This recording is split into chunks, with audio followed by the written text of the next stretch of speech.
Hi friends, welcome to Akshaya kitchen. நம்ம இன்றைக்கி என்ன பார்க்க போகிறோன்னா, வீட்டிலே ஹெர்பலாக ஹேர் ஆயில் எப்படி ரெடி பண்ணுறதுன்னு பார்க்கலாம்.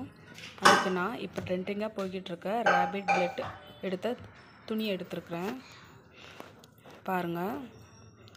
அடுத்து 5 லிட்ரு மர செக்கு எண்ணெய், தேங்காய் எண்ணெய், ஒரிஜினல் மர செக்கு எண்ணெய் தான் நான் வாங்கி வச்சுருக்கிறேன்.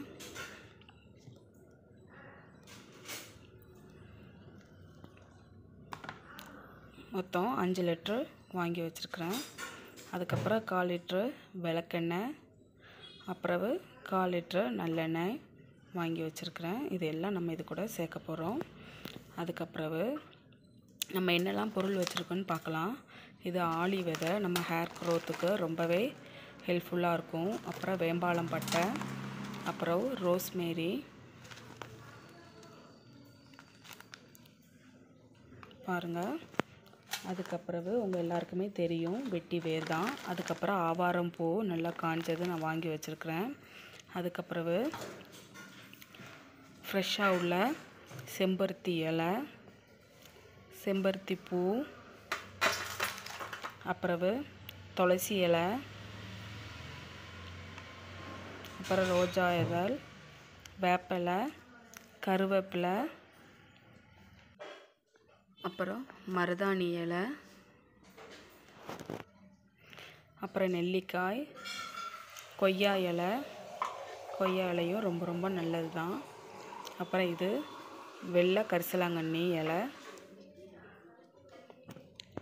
அதுக்கப்புறம் முருங்கை இலை. முருங்கை இலையும் நம்ம ஹேர் க்ரோத்துக்கு ரொம்பவே ஹெல்ப்ஃபுல்லாக இருக்கும். அப்புறம் கத்தாழை, நான் கொஞ்சம் சின்ன வெங்காயமும் எடுத்து வச்சுருக்கேன். இதெல்லாம் மிக்சியில் நம்ம அரைச்சி சேர்த்துக்கலாம். அப்புறம் இது கரிஞ்சீரகம், வெந்தயம், கொஞ்சம் மிளகு. இதெல்லாம் இந்த பூச்சி வெட்டு அந்த மாதிரி உள்ள பிரச்சனைகள் வராமல் இருக்கிறதுக்கு வேண்டி நான் மொத்தம் 24 மூலிகைகள் கிட்ட நான் எடுத்துருக்கிறேன். இப்போ இதெல்லாம் ஒன்றா சேர்த்து நம்ம ஆயில் ஒன்று ரெடி பண்ண போகிறோம். இந்த பச்சை இலைகள் ஃப்ரெஷ்ஷாக இருக்கிற இலைகள் எல்லாத்தையும் நம்ம அரைச்சி இதில் நம்ம சேர்த்துக்கிடலாம். அப்போ தான் அதோட ஃப்ளேவர் இன்னும் அதிகமாக எண்ணெயில் இருக்கும். ஓகே ஃப்ரெண்ட்ஸ், இதெல்லாம் நம்ம சேர்த்து ஒன்றா சேர்த்து ஆயில் ரெடி பண்ணலாம் வாங்க. பாருங்கள், எல்லாத்தையும் நான் ஒன்றா சேர்த்து ரெடி பண்ணிட்டேன்.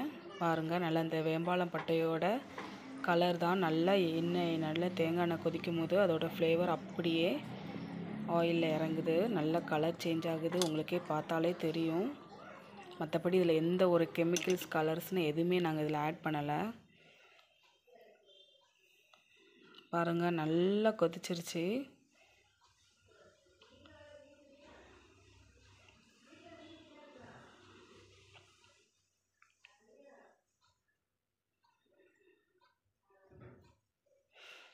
ரேபிட் முயலோட ரத்தத்துலேருந்து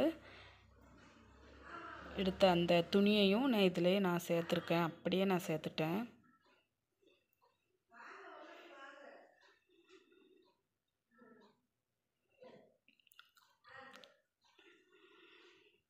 பாருங்கள், நல்ல கலர், நல்ல டார்க் ரெட் கலரில் வந்துட்டு கிட்டத்தட்ட ஒரு 2 மணி நேரம் நல்லா கொதிக்க விட்டு நம்ம எடுத்தாச்சு. இப்போ நம்ம அடுப்பை ஆஃப் பண்ணிக்கலாம். பாருங்கள், நல்ல கலர் சேஞ்ச் ஆகிட்டு நல்ல ஒரு மணமும் வருது. முயல் ரத்தம் சேர்க்குறனால ரத்த வாடை அந்த மாதிரி எதுவும் வாடை வரும்னு நினைக்காதீங்க. நம்ம போட்டிருக்க மூலிகை பொருளும் நம்ம தனியாக காய்க்கலை, எண்ணெய் காய்க்கலை. நம்ம 24 மூலிகைகள் கிட்ட சேர்த்துருக்குறோம். அதோட ஸ்மெல் நல்லா இருக்கும். நல்லா கலர் சேஞ்ச் ஆகிட்டு இப்போ நம்ம அடுப்பை ஆஃப் பண்ணிடலாம்.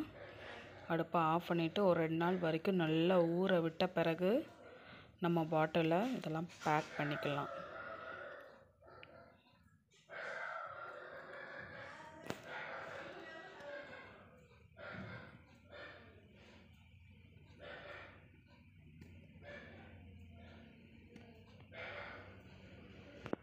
நம்ம அடுப்பை ஆஃப் பண்ணிவிட்டு இப்படியே மூடி வச்சிடலாம்.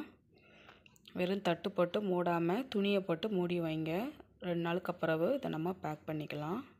பாருங்கள், நம்மளுடைய ADS homemade rapid blood plus 24 herbals சேர்ந்த மூலிகை ஹேர் ஆயில் ரெடி ஆகிட்டு. உங்களுக்கு வேணும்னா கீழே இருக்கிற நம்பருக்கு ஆர்டர் ப்ளேஸ் பண்ணுங்கள். ஓகே ஃப்ரெண்ட்ஸ், உங்களுக்கு இந்த வீடியோ பிடிச்சிருந்தா லைக் பண்ணுங்கள், ஷேர் பண்ணுங்கள், சப்ஸ்கிரைப் பண்ணுங்கள். தேங்க்யூ.